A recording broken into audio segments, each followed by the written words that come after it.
Mortgage forbearance offered a lifeline to many in need during the early stages of the pandemic. 18 months later, the timeline is starting to expire on those who put their mortgage in forbearance.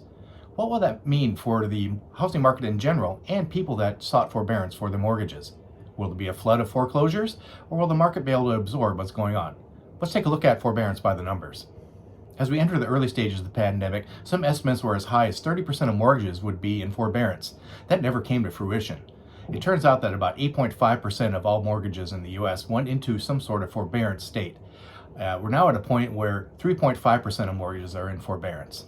So what's the rest of the question? Will there be a wave of foreclosures? Well, there's four major factors we're going to take a look at.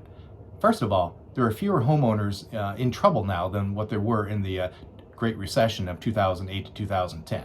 Really at about 1.8 million versus 9.3 million. Most of the 1.8 million people in forbearance right now have enough equity to sell their home, pay off their loan, and be able to move on.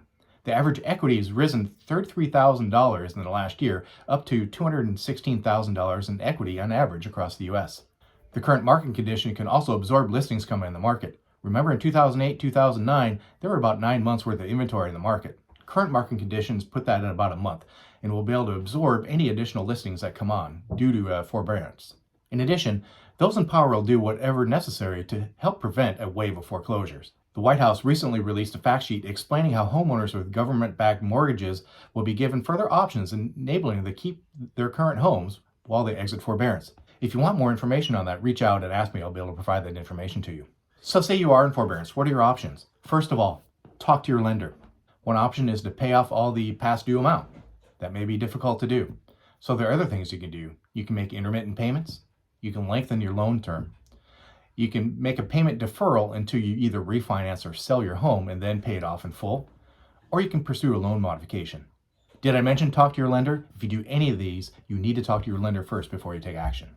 Have questions about forbearance or what the things you need to do if you're in forbearance? Reach out to me. I'd be happy to talk to you. Or just have questions about the housing market and what we expect to see coming down the road here in the next 6 months.